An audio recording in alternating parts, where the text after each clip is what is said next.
Hello વિદ્યાર્થી મિત્રો, આજે આપણે વિષય ગણિતમાં લેક્ચર 8 એમાં આપણે ગયા પિરિયડમાં પ્રકરણ 10 ભાત પેટર્નની રમત એમાં આપણે પ્રશ્ન 1 અને 2 સમજ્યા હતા. અહીં જુઓ, ભાત પેટર્ન બનાવવાની છે. આ ચેપ્ટરમાં તમને પેટર્ન વિશેની માહિતી મળશે. તો જુઓ, નમસ્તે, હું પલ્લવી છું. હું જયપુરમાં રહું છું. મારું શહેર બ્લોક પ્રિન્ટ કરેલા કપડાં માટે જાણીતું છે. મારી માતાએ કરેલી કેટલીક બ્લોક પ્રિન્ટ ભાત જુઓ. જુઓ, આ પલ્લવી છે એને આ બ્લોકની પ્રિન્ટની ભાત કરેલી છે. બ્લોકનો વારંવાર ઉપયોગ કરીને તે આવી ડિઝાઇનો બનાવે છે. એક દિવસે મેં બ્લોક પકડીને સુંદર ડિઝાઇન બનાવી. જુઓ, આ પલ્લવીએ ડિઝાઇન બનાવી. તમે જોશો કે એક જ બ્લોકનો જુદી જુદી રીતે ઉપયોગ કરીને આ બધી ડિઝાઇન બનાવી છે. હા, તો જુઓ, આમ ઉપર મૂકી, પછી પાછી ઊંધી કરીને મૂકી, ઉપર મૂકી, ઊંધી મૂકી, એમ બ્લોક ગોઠવી અને ઉલટી સીધી ગોઠવી અને ડિઝાઇનો અલગ અલગ બનાવી છે. પ્રશ્ન 3 છે અહીં. દરેક બ્લોકમાં પેટર્નનું પુનરાવર્તન થાય છે તે તમે જોઈ શકો છો. જોઈ શકો છો? તો જવાબ હા, એક જ પેટર્ન છે પણ એનું પુનરાવર્તન થાય છે, વારંવાર આવે છે. તો જવાબમાં લખશો હા, અહીં જોઈ શકાય છે કે એક બ્લોક સીધો અને એક બ્લોક ઊંધો મૂક્યો છે અને વારાફરતી પેટર્ન આગળ વધારી છે. તો આ રીતે પેટર્ન બનાવી છે. હવે આપણે પેજ નંબર 146 ઉપર જોઈશું. પેટર્નના ચિત્રો. મેં ચિત્રોની કેટલીક પેટર્ન બનાવી છે. મેં દરેક પેટર્ન માટે નિયમનો ઉપયોગ કર્યો છે. જુઓ, અહીં તમને જુઓ, આ પેટર્નમાં શું કહેવા માગે છે? 2 છોકરા છે, 1 છોકરી છે. 2 છોકરા, 1 છોકરી અને 2 છોકરા. તો 2 છોકરા અને 1 છોકરીનું વારંવાર પુનરાવર્તન કરી અને પેટર્ન બનાવી છે. આ પેટર્ન માટેનો નિયમ એ છે કે દરેક 2 છોકરા પછી 1 છોકરી આવે, પછી તેનું પુનરાવર્તન થાય છે. હા, હવે આપણે આગળની પેટર્ન જોઈશું. જો, એરો છે, સીધો એરો લીધો, પાછો ઊંધો એરો લીધો, પાછો સીધો, પાછો ઊંધો, એમ સીધો એરો અને ઊંધો એરાનું પુનરાવર્તન કર્યું છે. બરાબર? હવે આ પેટર્નમાં એક તીર ઉપરની બાજુ અને એક તીર નીચેની બાજુ છે, પછી તેનું પુનરાવર્તન થાય છે. બરાબર? તો આ પેટર્ન બને. ઊંધી સીધી ગોઠવી અને આપણે એક જ વસ્તુની પેટર્ન અલગ અલગ રીતે બનાવી શકીએ. હવે આપણે મહાવરો જોઈશું. મહાવરો. નીચે કેટલીક પેટર્ન આપેલી છે. દરેકમાંનો નિયમ શોધો અને પેટર્ન આગળ વધારો. તો જુઓ, તમને અહીં લોટો આપ્યો છે ને? હા, તો અહીં જુઓ, પહેલા લોટોનો કલર છે વાદળી, આસમાની જેવો. બીજો લાલ છે, પાછો વાદળી, પાછો લાલ, વાદળી, લાલ, વાદળી, લાલ, એમ કરી અને લોટા દોરતું જવાનું અને પેટર્ન પૂર્ણ કરવાની. આ તમારે તમારી નોટમાં દોરી અને રંગ પૂરીને પેટર્ન બનાવવાની છે. આગળ જુઓ, અ પછી બ, પાછું બ, ફરીથી અ અને બ. અ 2 વાર લખવાનું અને પછી બ લખવાનું અને આ જ વસ્તુનું તમારે પુનરાવર્તન કરવાનું. આ પણ તમારે તમારી નોટમાં લખવાનું છે. હવે પેજ નંબર 147 ઉપર આપણે પેટર્ન જોઈશું. તો જુઓ, પહેલાં ફૂલનું એક પાન આપ્યું છે. આ પેટર્ન બરાબર જોજો. પહેલાં ફૂલનું એક પાન આપ્યું છે, પછી ફૂલના 3 પાન આપ્યા છે, 1 2 3, અને પછી ફૂલમાં 5 પાન આપી અને આખું ફૂલ પૂરું કર્યું છે. એટલે 1 પાન, 3 પાન, 5 પાન. તો તમારે અહીં એક પાનમાં રંગ પૂરવાનો, એક પાન દોરવાનું, 3 પાન દોરવાના અને 5 પાન દોરવાના અને પુનરાવર્તન કરી અને પેટર્ન પૂર્ણ કરવાની. આ પણ તમારે તમારી નોટમાં લખવાનું. હવે જુઓ, અહીં તમને ચોરસ આપ્યું છે. ચોરસમાં 4 ખાના પાડ્યા છે ચોકડી કરીને. 4 ખાનામાં 3 લીલા રંગ પૂર્યા છે અને એક વાદળી ઉપર પૂર્યો છે. હવે જુઓ, આ વાદળી રંગને તમારે બદલવાનો છે. જો અહીં ઉપર વાદળી પૂર્યો છે તો અહીં બાજુમાં પૂર્યો છે, અહીં નીચે પૂર્યો છે અને અહીં સાઈડમાં પૂર્યો છે. તો તમારે ઉપર વાદળી, બાજુમાં વાદળી અને નીચે વાદળી એમ આગળ પેટર્ન વધારી અને તમારે આ પેટર્ન પૂર્ણ કરવાની છે.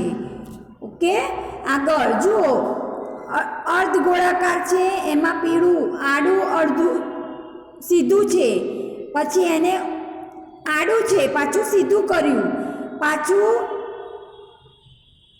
એને આડું નીચે આવે એ રીતે ગોઠવ્યું, પાછું ડાબી સાઈડ આડું ગયું, બરાબર, પાછું સીધું એમના એમ આવી ગયું. તો આ જ પેટર્ન તમારે બાજુમાં પૂર્ણ કરવાની છે. ઓકે, તો આ મહાવરો તમારે તમારી નોટમાં લખવાનો છે. જુઓ, 6 નંબરમાં સવાર, બપોર, સાંજ, રાત. તો સવાર આપ્યું છે, પછી આપણે શું લખીશું? બપોર, સાંજ અને રાત.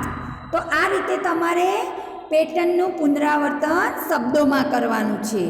ઓકે, આ બધો જ મહાવરો તમારે તમારી નોટમાં લખવાનો છે. વિકસતી પેટર્ન. મેં એક નવી પેટર્ન બનાવી. જુઓ, અહીં ધ્યાન આપજો. જુઓ, અહીં સીધો વી કર્યો, અહીં શું કર્યું છે? સીધો વી. તો અહીં ઊંધો વી કર્યો, તો અહીં 2 સીધા વી, 2 ઊંધા વી, 3 સીધા અને 3 ઊંધા. તો તમારે અહીં 4 સીધા, 4 ઊંધા, 5 સીધા, 5 ઊંધા એમ તમારે પેટર્ન આગળ પૂર્ણ કરવાની છે. ઓકે, હા, પણ આ પેટર્ન તો સતત વિકસતી જાય છે, તેનું પુનરાવર્તન થતું નથી. હા, અહીં જુઓ, પહેલાં 1 વી લીધો, પછી ઊંધો કર્યો, 2 લીધા, ઊંધો કર્યો, 3 સીધા કર્યા, 3 ઊંધા કર્યા, 4. તો અહીં પેટર્નનું પુનરાવર્તન થતું નથી. તો શું થયું? તે નિયમનું પાલન કરે છે. શું તમે નિયમ જોઈ શકો? પેટર્નને આગળ વધારી શકશો? તો આપણે આગળના પેજ ઉપર જોઈશું. જુઓ, આ પણ કરો.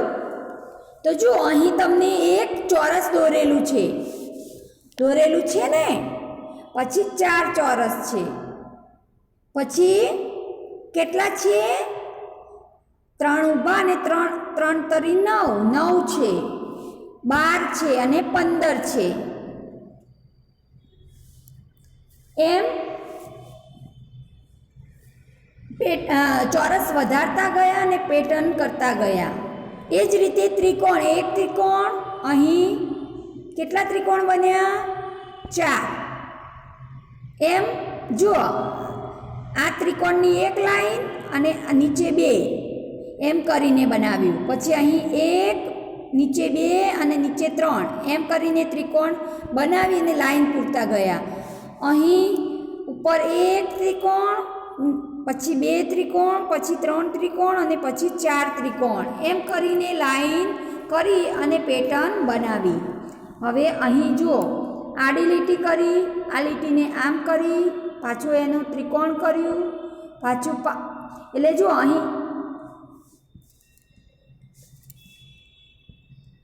અહીં જુઓ, એક જ લાઈન આપી છે, અહીં 2 લાઈન લીધી,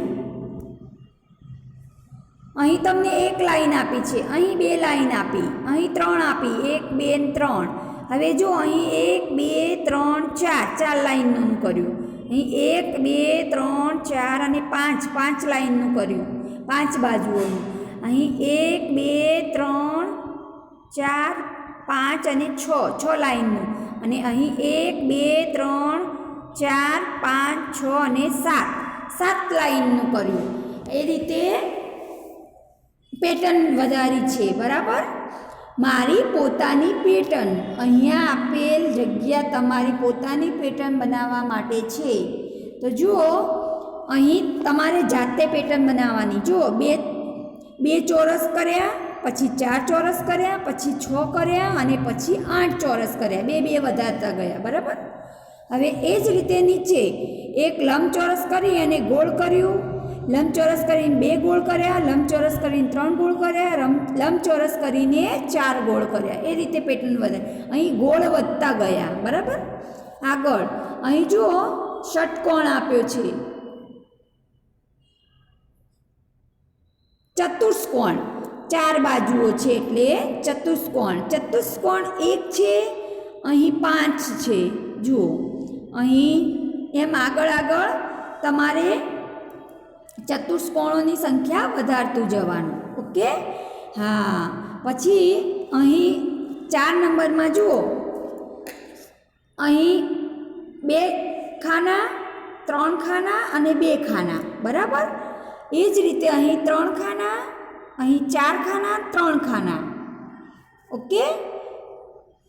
એ જ રીતે અહીં 4 ખાના તો ઊભા 5 આવશે અને આડા 4.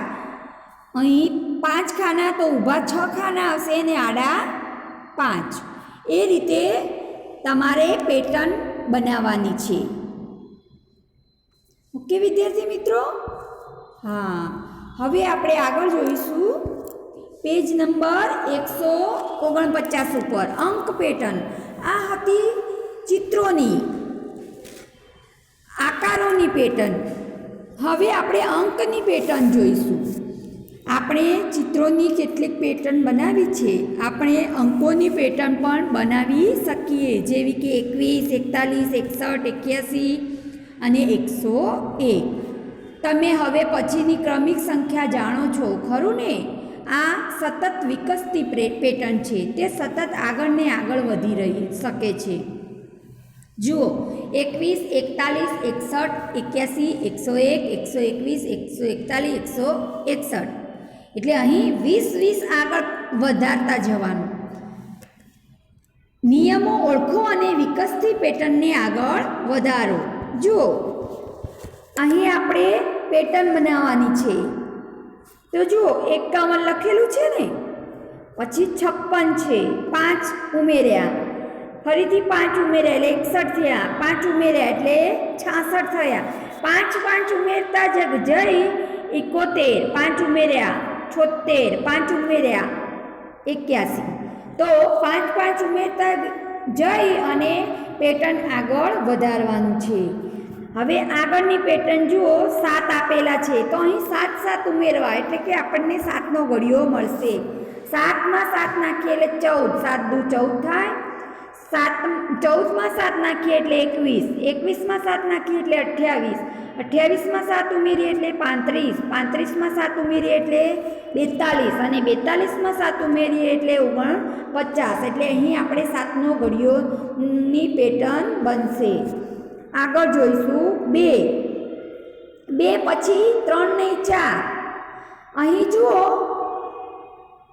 સંખ્યા જે આપી છે એની ડબલ કરવાની છે. જુઓ, 2ના ડબલ 4, હવે 4ના ડબલ 8, 8ના ડબલ 16, 16 ને 16 32, 32 ને 32 64, 64 ને 64 128 અને 128 ને 128 256. તો 2ના ડબલ કરવાના, 4 થયા, તો 4ના ડબલ કરવાના, તો 8. એ રીતે તમારે સંખ્યાની પેટર્ન બનાવવાની છે. હવે જુઓ નીચે 12 ક સંખ્યા 12, 13, 14, 15 એમ સંખ્યા લીધી છે અને પાછળ ક, ખ, ગ એમ કક્કો લખવાનો છે. તો અહીં 12 ક આપ્યું છે, તો અહીં 13 ખ, 14 ગ, તો અહીં શું આવશે? 14 પછી 15 આવશે ને, અને ગણપતિના ગ પછી ગણનો ગ, 15 પછી 16 આવશે અને ગણના ગ પછી ચકલીનો ચ એટલે 16 ચ. આમ તમારે અંક અને કક્કો આગળ વધારતો જઈ અને પેટર્ન બનાવવાની છે.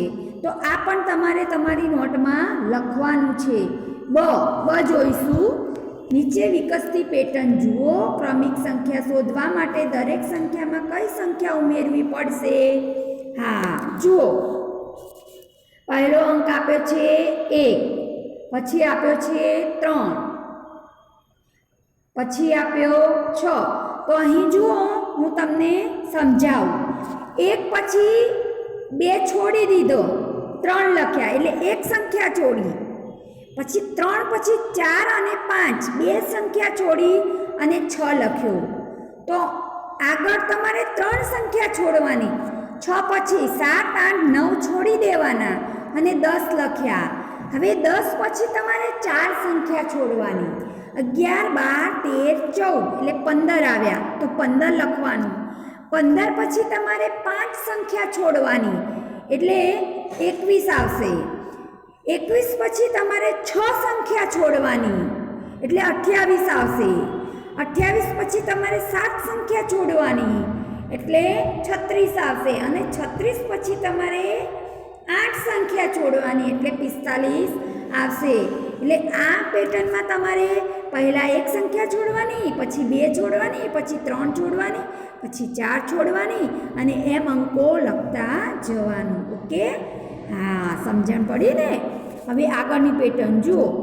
0, 0, 2, 6, 12. તો અહીં જુઓ, 0 પછી 1 નથી, 2.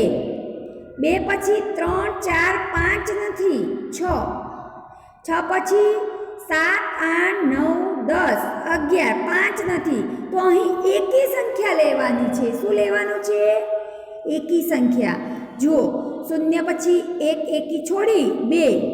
2 પછી તમારે કેટલા અંક છોડવાના? 3. 1 છોડ્યો આપણે. આ 0 અને 2 ની વચ્ચે 1 અંક છોડ્યો. હવે તમારે એકી 3 અંક લેવાનો એટલે 3 સંખ્યા છોડવાની. 2, 3, 4, 5 નહીં અને 6. 6 પછી તમારે એકી 3 અંક લીધા આપણે 6 સુધી એટલે હવે 5નો અંક આવે એકી એટલે તમારે 5 સંખ્યા છોડવાની 6 થી 12 ની વચ્ચે. બરાબર? હા, 12 થી 20 ની વચ્ચે તમારે 7 અંક છોડવાના. 20 થી 30 ની વચ્ચે તમારે 9 અંક છોડવાના અને 30 થી 42 ની વચ્ચે તમારે 11 અંક છોડવાના.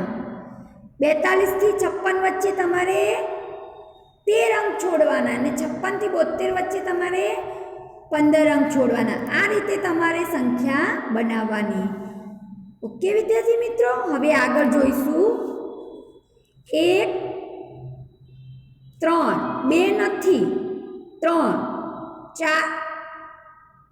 4, 5 નહીં, 4, 5, 6 નહીં, 7. તો અહીં પણ એકી અંક લેવાનો છે. 8, 9, 10, 11, 12, 5 અંક નથી, 13. એટલે તમારે એકી 1, 3, 5, 7, 9, 11 એ એકી સંખ્યા જે હોય એ એટલી સંખ્યાઓ છોડીને તમારે અંકોનું પુનરાવર્તન કરવાનું છે. એટલે 1, 3, 7, 13, 21, 43, 57 અને 73. એ જ રીતે આપણે ચોથી પેટર્ન જોઈશું. 2, 3, 4, 5 નહીં, 6, 7, 8, 9 નહીં, 7, 8, 9, 10 નહીં, 11. તો અહીં 12, 13, 14, 15, 16, 17 નહીં, 18. તો અહીં તમારે બેકી સંખ્યા લીધી છે. બેકીનું પુનરાવર્તન કરવાનું. 2, 4, 6, 8, 2, 4, 6, 8, 10, 12 એનું પુનરાવર્તન કરી અને તમારે સંખ્યા લખવાની છે. 2, 3, 6, 11, 18, 27, 38, 51, 66 અને 83. ઓકે વિદ્યાર્થી મિત્રો, તો તમને હવે પેટર્નનું અંકોમાં, શબ્દોમાં, ચિત્રોમાં, આકારોમાં અને કક્કામાં પેટર્નનું પુનરાવર્તન કરતાં આવડી ગયું હશે. ધન્યવાદ.